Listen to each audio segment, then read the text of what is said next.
What's going on? What's going on, everyone? Welcome back to another episode of the Nikhil Sai Show, which is hosted by me, the Nikhil Sai. And guess what's going on today? We are back with another amazing Two Comma Club interview.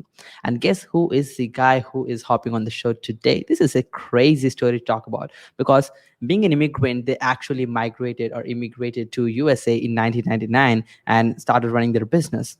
And actually, he was the son of pastor who actually is scaling business massively and helping hundreds, if I'm not wrong, thousands of entrepreneurs build seven-figure businesses right now. They're crazy when it comes to real estate and well-known YouTube stars. These guys have built a following of over 150,000 YouTube subscribers. At the same time, they've been helping thousands, if I'm not wrong, tens of thousands of real estate agents close more deals using their coaching program. And we have the Quack brothers right now, and we especially have one of the main Quack here right now who is joining the show right now. So let's not waste any time and welcome Sam Quack, creative engineer at the quackbrothers.com. Hey, Sam. Hey, how's it going, everybody? It's going great. Thank you so much for being on time, Sam. Appreciate your time, definitely. Yes, absolutely. Yes, how's the day so far, by the way? Yeah, doing well. Super awesome. I'm doing amazing. Never more thankful that I'm alive and I have arms and legs to be able to walk in. So yeah, absolutely, Sam. That's really exciting. So Sam, we would love to hear your story from actually being an immigrant to now running multiple $1 million businesses. That's crazy story. Would you like to start with your backstory, like how all of this crazy journey started?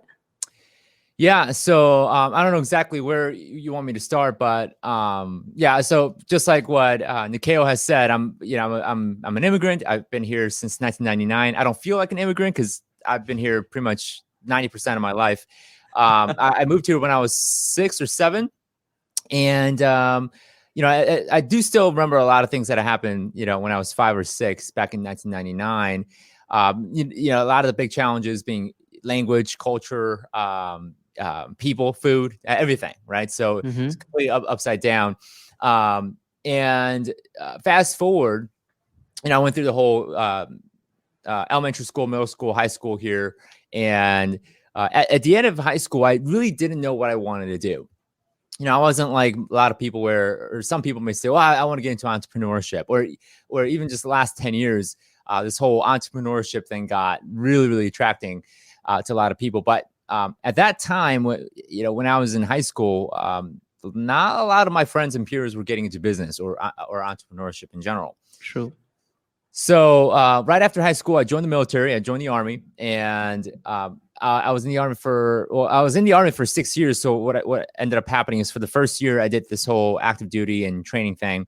And the remaining 5.5 years, I've done National Guard / Army Reserve.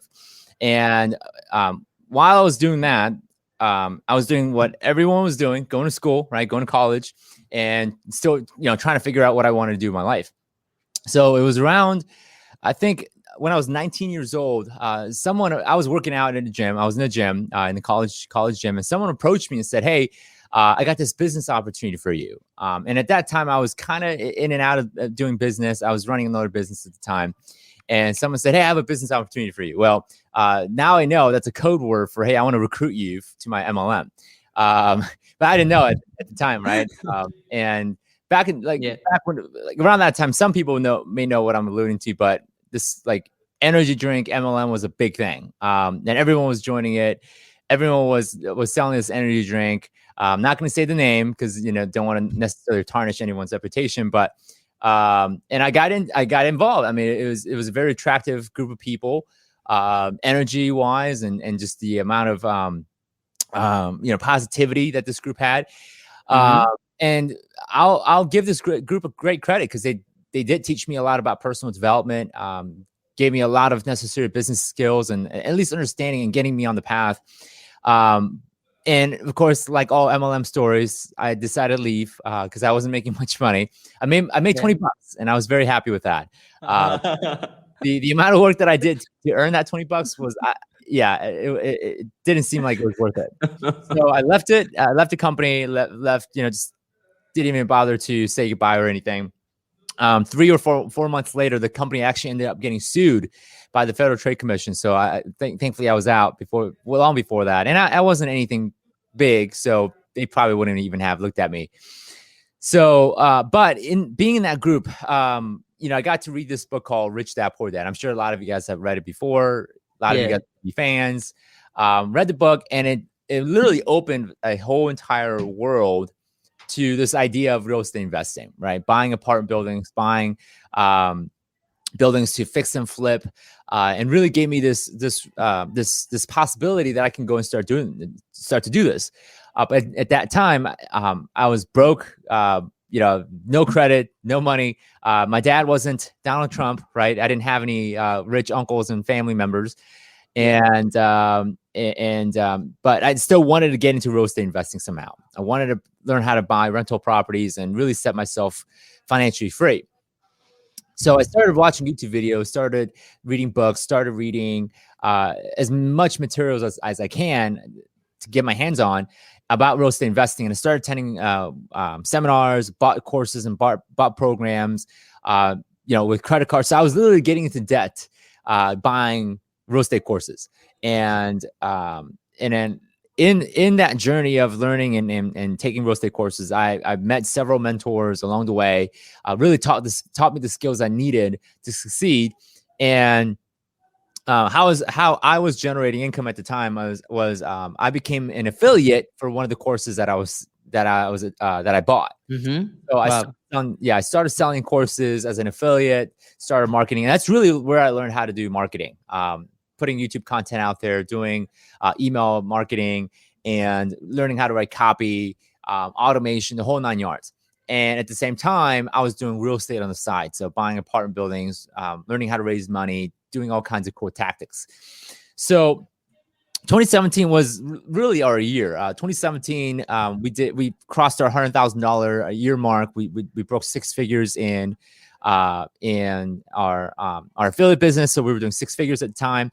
And at the same time, we bought over 75 units of rental properties in 1 year. So we just went all out. Like 2017, we just whooping big. Yeah. And 2018, that's when we started to notice we were attracting people asking us, "Hey, teach us how to do that. You should give us your secret sauce, right?" So at the end of 2018, that's when my brother and I decided, "Hey, let's stop being affiliates to this company. Let's go and start our own company. Let's go and start our own education company." Because at the end of the day, we thought, "Hey, there's some areas that we could probably do better and really focus on to where we can really help people do the same thing that we did." Mm-hmm. So 2019, we broke away, started our own company, our own business. That year we did, 2018, we did $250,000. So $250,000. 2019, we did $650,000.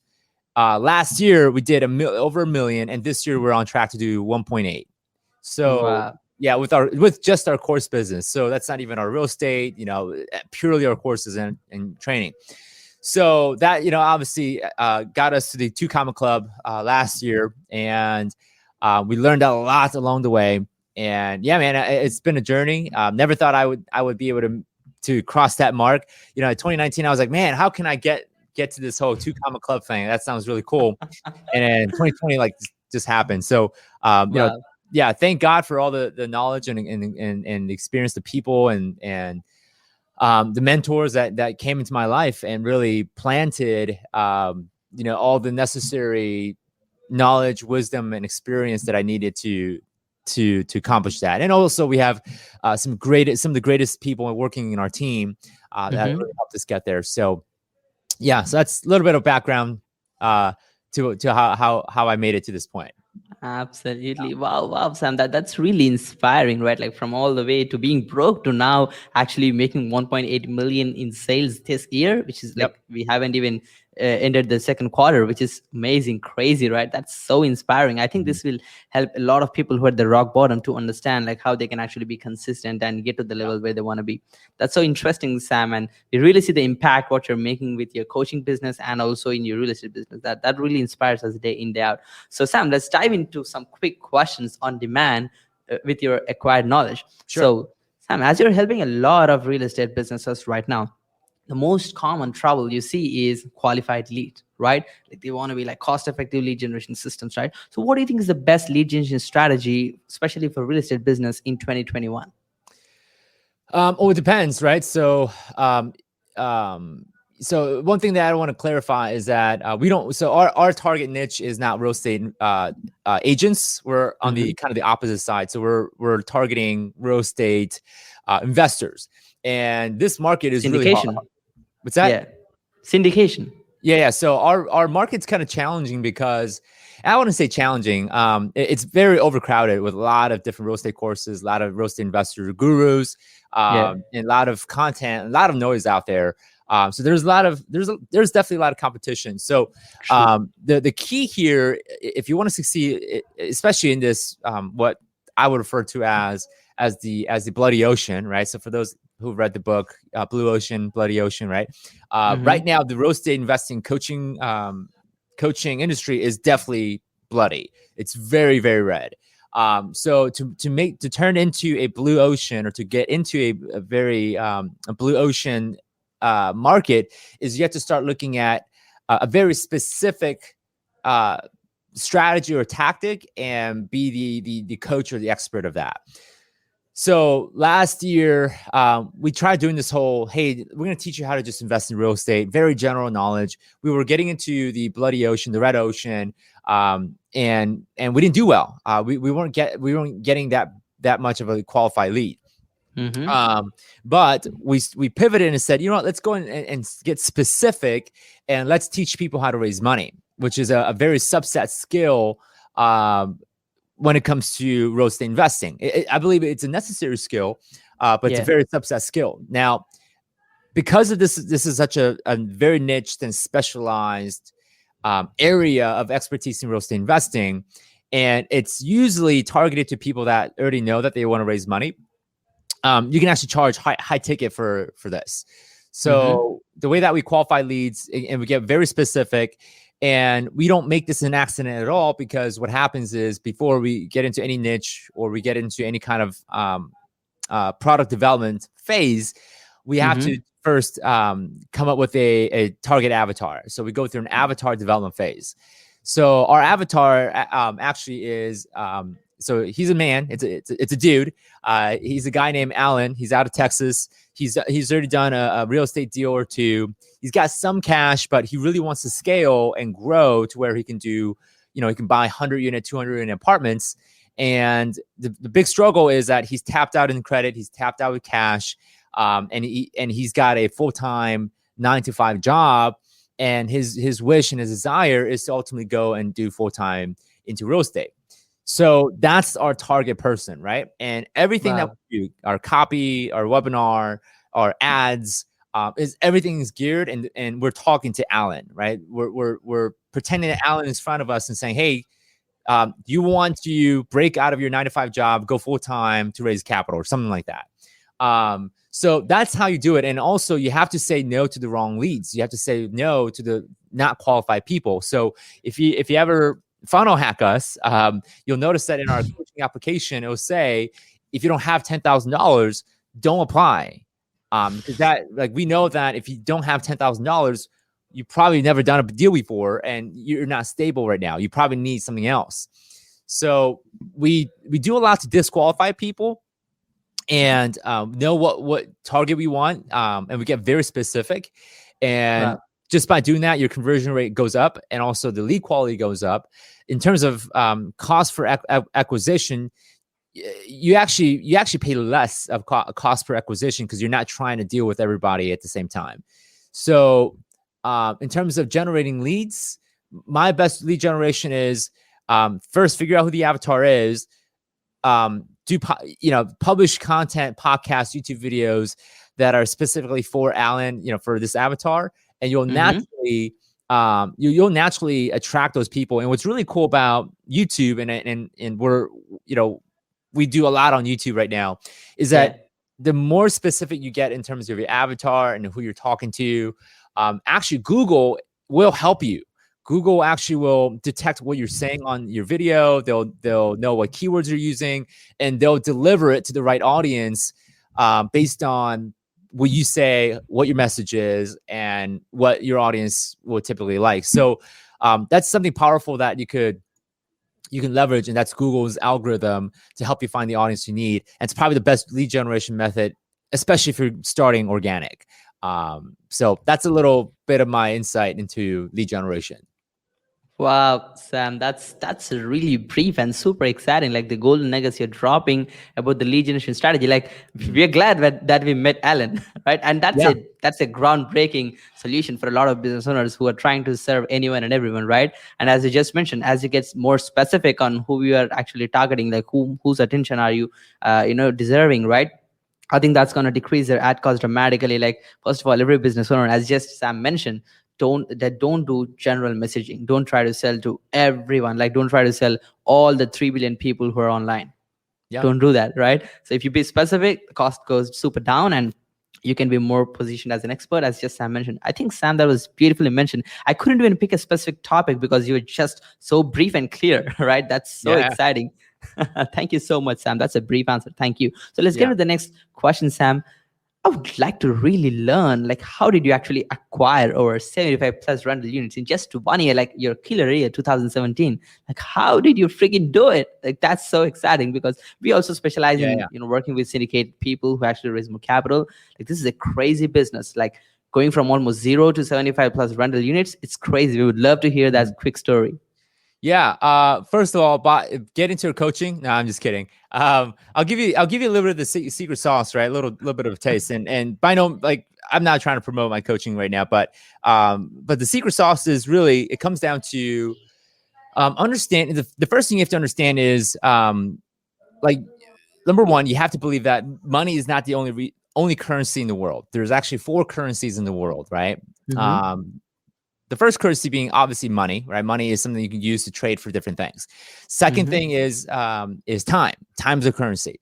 Okay. Third thing is knowledge. Okay. You could be, if you're an expert, you definitely could attract, a lot of different currencies. And the fourth being relationships. So if you don't have time, or if you don't have money, then you can use time to get money. In fact, that's what most people do, is they go to work, they trade their hours, they trade their time currency for more money currency. And that's what most people do. The wealthy, what they do is they take their money currency and trade it for more time currency, because time is more valuable inherently, because there's a limited amount of it. The key here to understanding how we went from 0 to 75 units is we took a lot of our time currency and a little bit of money currency and trade it for more knowledge currency. And then in turn, we used our knowledge currency to create more relationship currency, because when you become an expert, you just naturally attract people that want to learn and want to partner with you. And True. so what we do is, as we grow our knowledge currency and as we grow our relationship currency, we're especially finding ourselves with relationships that have a lot of money currency. So what happens is we're going to leverage that relationship and say, hey, listen, let's say we got a guy named John, right? So, hey, John, look, you got money currency, I got time and knowledge currency. Let's do a little partnership where we combine our currencies and let's go make more profit. Let's go create more currencies. So that's exactly what we did. Is we went and raised crap ton of money, and we started going out, buying properties, creating partnerships. And sure, we don't own 100% of these properties, but we own 50, 60, 70% equity share of these properties. But the profit and the income that we generate from these apartments and these real estate properties, we didn't have to put any of our own money in, because we were able to leverage the knowledge and relationship currency to create more money currency. So that's I hope that can kind of give people a little bit of It is. It's just amazing. Yeah. Because money isn't the only currency to leverage. You got to learn how to leverage some of the other currencies. And it's unfortunate because a lot of times people, they listen to me say this. I'm like, well, Sam, I don't want to invest my time in more knowledge. Well, boo-hoo, that's the way it works. True. Yeah. Wow, Sam, that's so beautiful. And the analogy you've been using to explain all the 4 different currencies and how you can exchange them to actually get to the level where you want to be, I think that's just on point, and it can really help. I think this exact strategy can be used not just in real estate or investment space or actually acquiring units. I think this could be used in any point of life. Right. I think that's amazing. Yeah, absolutely. Yeah. Thank you so much, Sam. That's just exciting. And the answers you're giving just are on point. I really love it, right? That the conversation is going really well, man. Thank you so much. So let's talk about the next question. Sam, so you see a lot of people who are actually doing a lot of stuff wrong, especially in the syndication space, right? So would you like to talk about like what's the most thing which is going wrong, or people what they're commonly doing wrong in the business right now in 2021, especially in the syndication space? Yeah. So, this includes syndication, also just general raising money, because you don't have to be a syndicator to raise money. But a lot of it is people, look at guys like Grant Cardone and look at guys that are some of the top, they're doing this, in a big way. And they look at that and say, wow, like I want to be like him. And they just go out and start raising money without any of the kind of the precept of understanding how it all works. Or at least understanding what makes a good deal, because a lot of times I've seen over and again, my brother and I have seen this over and over and over again, where people go out and do this and they lose a ton of money, and now their reputation is shot and they're pretty much benched. Like they can't come back into this market anymore. So to avoid that, it takes patience to master your craft and really understand. Start small. It does help that you have some business acumen. And so the big thing is don't burn trust, right? Don't burn relationships. Don't waste people's money and time. Don't go out there and lose people's money. And even if you do, restore it and rectify that relationship by making it up and at least paying back your investors, right? At least paying back your people. So the biggest mistake right now is people going out there raising money, and it really doesn't matter if it's for real estate or not. Some people out there raise money for startups, for tech companies, and they go out there and they just burn money and Burn it, yeah. it goes belly flop. And so learn to build businesses before you go out and start raising money. Absolutely, Sam. I think that's a golden advice, right? Like a lot of people, they actually genuinely don't have a strategy on how they're gonna make the next deal profitable or the next startup idea profitable, but they just think like, oh, okay, if I raise $1 million, this will be 10 million, and I'm gonna give back. But the whole thing is the product isn't good, right? And it just goes down. Or same with the real estate investment space. I think that's so on point. Thank you so much, Sam. So let's get to the next quick question. When it comes to the space, especially not just in real estate, but any other business, the competition is one of the main problem, because we see right now, because of social media, advertising platforms become so easy to run. Now everyone got understood about how to do automations and ads and funnels and all of this cool stuff, right? So everyone is getting into this top 1% space of how they can make most of the marketing right now in 2021, right? So what do you think is the best way to stand out of competition right now in this industry? This is easy, man. This is pure easy, because there's a lot of people right now that are marketers and business owners alike. They see the success of everyone's having, and they're like, oh my gosh, I'm gonna do this in like less than 1 year. They have this really incorrect expectation as far as what they can accomplish. So I see this a lot, especially in the ClickFunnels group. I see this a lot in Facebook groups where people are like, "Oh my gosh, I've been doing this for 3 months and I haven't made $1 yet." I'm like, "Dude, you've been at it for 3 months. Like, give it some time." So I'm not necessarily worried about competition, because naturally there are enough people out there that think, they're going to make a lot of money in 3 months, or they're going to get to the 2 comma club in like 2 months. It doesn't work that way. It takes a lot of work. I've been in this. I've been an entrepreneur since 2012. I mean, it's been what, like 9 years, 10 years almost. Yeah, 9 years. And I, like 2 years ago, I am just now crossing the 2 comma club. Like I make it sound really easy. I make it sound really simple, but it's taking a lot of work. So the key to this is that it's not whoever's the smartest or whoever has the highest IQ, or it's not any of that. It's how well can you stick to one thing until you succeed and not quit because you're not seeing the results right away. And that is the number one success destroyer right now, is people are expecting success, happen in 2 or 3 years, where sometimes it may take 3 or 4 or 5 years to get to where you're sustainable and you're profitable. So yeah, like that's probably the number one thing, is if you want to stand apart from your competition, plan on lasting more than your competition. That's it. That's all you have to do is just stick to it, work at it, plan it, just pretend that you're gonna outlast your competitor and just keep on going. Because the way that you're gonna win is stay in the game, don't quit, and most likely, if your competitor doesn't have the same grit and same fortitude, then they're going to quit. And now you're the only one standing. So, Absolutely. yeah, Absolutely, Sam. I think that was definitely on point. I think this is one of the most crucial advices business owners should really follow right now, because you really mentioned it on point, right? They just need to be making sure that they stick to the same plan without confusing them, without getting into the shiny objects. And if they stick to the yeah, same plan, rest of the 90% of the competition is trying different things. So now these guys have more time to work on this specific niche and master this specific skill, and they can just win and stand out of the competition. That's so beautiful, Sam. yeah, And absolutely. yeah, Sam, I think your camera setting has been changed to 4K again, because I see a lot of pixels Okay. running around. Yeah, please try to Mm, fix it for a second. yeah, I haven't changed anything. So let me see here. Yeah, I didn't change anything. So I don't know what's Okay. going on. Yeah, no problem. No problem. Yeah, Let's yeah, continue with the next question. yeah. So, yes, and that was beautifully answered. So let's get to the next quick question, Sam. So you're getting so many things done at this short time, right? You have only one currency, which is time, which is very limited, and you're using Sure. so effectively. So we would love to learn like what tools or processes you use in your business to manage all of your projects, clients for the most productivity. Yeah, so I'm a Trello ninja. I love my Trello account, Trello board. So if you don't know what a Trello is, it's a tool where essentially you can kind of organize all the things you're working on. And also, like, I have a decent sized team. We have marketing, sales, and product, and so the way that we manage different tasks and processes is through Trello. And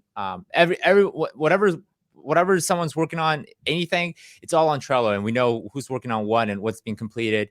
We can set due dates and so on. So that's probably the best tool I use to not only delegate but also track, tasks and things that I have to work on. So that's the number one thing I use. As far as email marketing, I use Infusionsoft. It's kind of like Active Campaign, really Mm-hmm. same. You can accomplish the same thing with either tools. Yeah. But as far as like self management, I do a lot to make sure I don't get over distracted or overstimulated. And I have a free course on how to be really productive. Wow, Um, that's great. We yeah, would love to check that out. it's a simple 45-minute course. So the number one problem that a lot of people face right now, especially entrepreneurs, if you think you have like ADHD or something, it's actually not.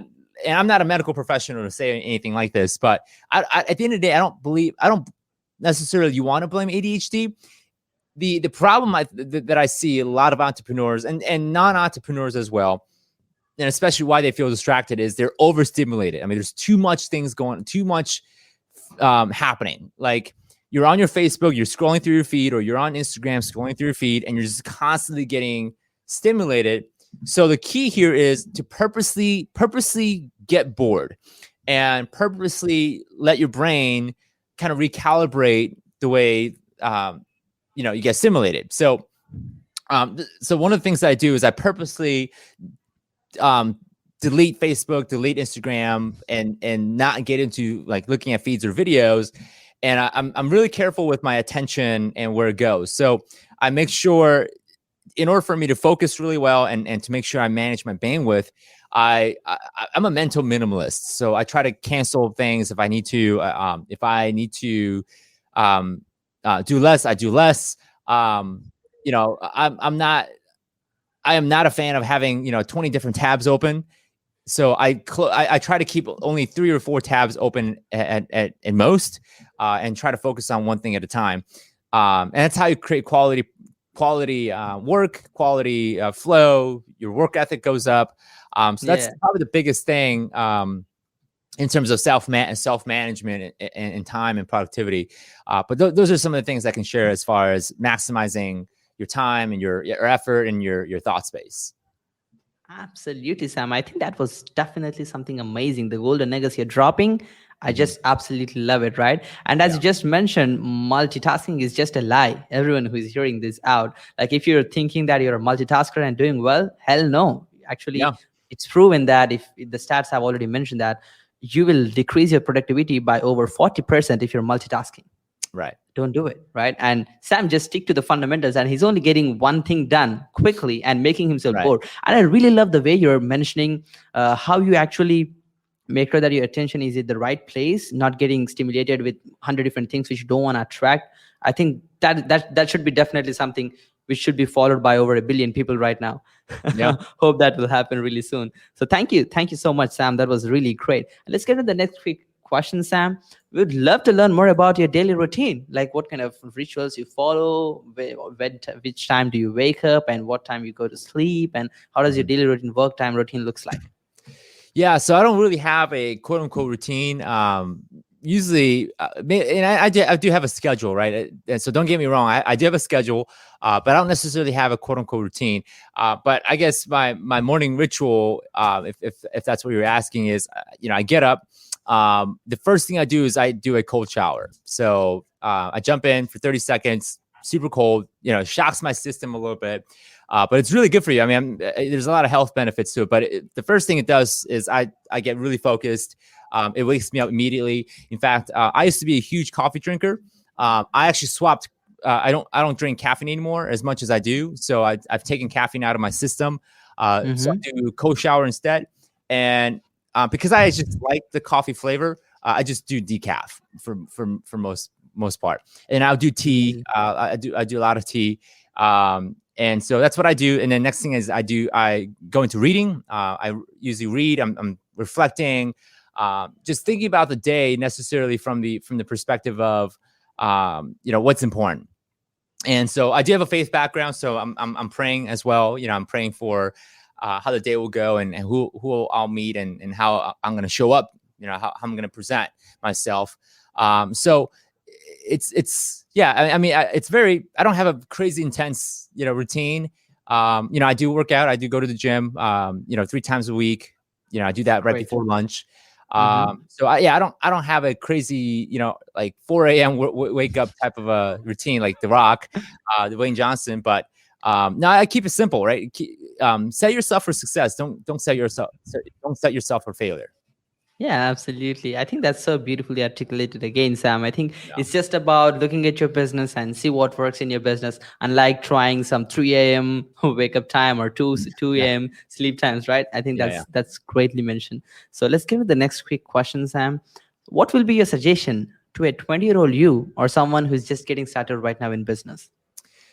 Yeah. Yeah, it's funny because I got asked that question before, like yesterday. So, like business wise, I'd say, stay focused and think big. Think 10 years ahead. Because a lot of times when you're 20, you're thinking about now, right? You're thinking about how can I make money now? How can I get things done now? Like how can I bring the pleasures of life right now? But I mean, you're only 20, and I get it. 20-year-old. 50 years ago, you would have done, you were a full-fledged adult, but use your 20s to think about what's ahead 10 years later and commit the next 10 years to really learn and become an expert at something. Because even if you're 30, you still have a long life ahead of you. So, don't try to make money right away. Spend that time learning, get your craft, learn, find a mentor, work for free if you have to. And learn as much as possible and get really dialed in. Shiny object syndrome is probably the most deadliest thing. So avoid shiny object syndrome. Focus on one thing. And I mean, it's okay to try different things, but I think you should have done that in high school, right? High school is a great opportunity to try different things: sports, music, business. Talk to chat with different type of people. But by the time I think you're even in your 20s, you really don't know what you want. So let it be a life canvas, white canvas, and find a mentor that you really resonate with, and just model after them, and focus on just being a good human. Don't try to make as money or try to be a millionaire. It's a trap. So yeah, that's pretty much the advice I would give to a 20-year-old self. Wow, Sam, that's really, really amazing. That's really amazing. We definitely appreciate that quick answer, and it's just on point as I mentioned earlier, bro. So let's get to the next quick question, Sam. So, what are your life's biggest achievements so far, and any next bigger goals? What's my next goal? Yeah, so the goal is to. I guess I'll talk by my achievement. I mean, the big achievement I would say is getting married and being dad. That's my life's biggest That's a achievement. beautiful achievement. Yeah. Yeah, it's a huge achievement, and it's simple. I mean, life should be it should be simple. Um, and the fact that I get to do that is awesome. What I look forward to is just on my personal life. I want to continue being a good dad. It's the number one goal. I never the biggest thing I don't want is 10 years down the road, I'm ultra successful. And I know, I'm not trying to sound cocky or arrogant in any way, but I know just from my own inhibition, I know I'm going to be successful. That's just the way it is. But 10 years down the road, I'm ultra successful. But, if my own kids don't know who I am and I don't know who they are, and we haven't spent a lot of time, that's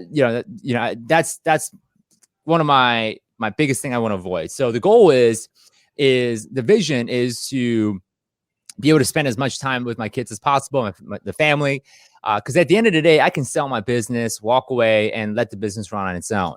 But I can't necessarily sell my family and walk away. I'm attached to my family forever. So and so the fact that I get to do that, and the business allows for that is tremendous, and I want to keep it that way. So my goal necessarily isn't to make 10 million or $100 million. I'm not worried about that because I think it will happen. The goal is to really create a strong bond with the family, and that's really the goal. So again, being a good human, that's Yeah. it. That's simple. Absolutely, Sam. I think this is a real deep message that a lot of entrepreneurs really need to understand in their business time as well, right? They just need to be making sure that they spend enough time with their family as well. So yeah, we have a few more questions to wrap up, Sam. So let's get into the quick question. So what was the biggest mistake so far in your life in terms of business and personal? Yeah. I'm trying to think one that really set me back, but I don't think I have one. I mean, again, it's going back to when I was early 20s. I was so focused on now that I wasn't thinking about 10 years in the future or what would necessarily bring me long-term success. So thinking short-term has definitely given me some setbacks. But it was a learning moment where because I thought that way, now I'm thinking, okay, I really need to think long terms. Even now, I gotta stay away from this trap of thinking, months or days. I gotta start thinking about 5 years or 10 years and what I could do to really grow, not only as a business but as a person for the next 10 years. Yeah, absolutely, Sam. I think that would change the complete plan. When you just plan for a day and a year or 10 years, the plan will be completely different, right? That's amazing. So yeah. And Sam, your main inspiration for success and any key people involved in your journey, would you like to mention anyone? I mean, there's a lot, right? There's a lot of people that were involved in helping me become who I am. I can't I don't know if I have necessarily a single person in mind. There's so many different people, different authors, different mentors. So I don't know. It's a combination. If I pick one, I'm gonna leave out the other. So it's hard to say, but I'll say this: it's not necessarily a person, but it's the principles that I think is common amongst these people, and that is at the end of the day, it's not about making money. It's about creating value and helping the world and creating impact and equipping people. And all the people that I see as successful and they've been a very positive mentor figure of mine has always focused on that, is how do I equip other people? How do I create value for other people? How do I support other people first? So putting others first before yourself, and really thinking about how do I create a movement that's bigger than me. And so that seems to be pretty common amongst all the people that I follow and all the people I consider a mentor. And unfortunately, I have had people that I thought were mentors, but they were very selfish. They were very self-oriented, very, I wouldn't say narcissistic, but they were very centered around me. They seem cool, right? They have, fancy cars, Lamborghinis, Ferraris, right? But at the end of the day, that can be a trap, and it can be very toxic even to you and how you perceive and how you show up to life.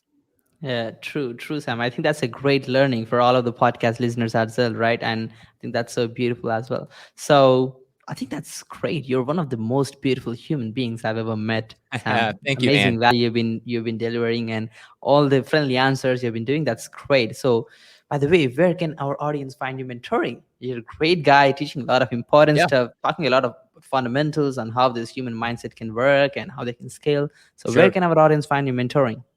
Yeah, so we're very present on YouTube. So you can go to YouTube, subscribe to our channel, and you comment and say, "Hey, I saw you in Nikhil's podcast." And if I see that, I'll say hello. And all the resources that you'll ever need from me and what we offer, you can find it on YouTube. It's on our video description section. So yeah, Great. YouTube is our main place. You can go hang out with us, interact with us. We're very attentive to the comment section. So if you do comment, I'll look and I'll know. And yeah, we can chat there. Absolutely, Sam. So everyone, go check out the Quark Brothers YouTube channel, and you will love it. There are almost 150,000 subscribers. The content Yeah, is just on point. Like, you find a lot of financial information, investment opportunity on all the real estate market, and everything is just crazy. And these guys make great content, which is so entertaining. You just that's what I call entertainment. You love yeah. the content, you learn it, and it's you'd love to share it. That's great. And I think that was just an amazing piece of content, Sam, and all the advisors really applied to me and all the other podcast listeners. That's so grateful that you actually joined with us today. So, any last words before we conclude the whole podcast session today? Yeah. So the big thing is never quit. I truly believe that at the end of the day is if you want to learn or figure out anything, give it enough time and energy and you'll figure it out. You don't have to be the smartest person in the world. You don't have to have the highest IQ. The big thing is perseverance, never quit, stick to it, and just keep on going. Simple as that. You've heard it before. Probably, someone else probably said it, but the fact that people don't do it and don't follow, it's as if you've never heard it at all. So you heard it from me, you heard it from other people. So go do it. Absolutely, Sam. I think that's another great message, right? So they just listen it over and over again, but they just don't follow it, right? Yeah. It's so basic, right? And thank you so much. Thank you so much, Sam. Appreciate your time. Thank you so Yeah, much for absolutely. being on this podcast. We love the content which you have just provided. And everyone, again, just to mention, go and subscribe the Quark Brothers YouTube channel. You will love the content. And again, Sam, thank you so much for being on time and providing amazing Yeah. content for us and a lot of information for our podcast listeners. And guys, hope you enjoyed this amazing podcast session and look forward for the next podcast session, guys. And Sam, have a great day. Peace. All right. Take care.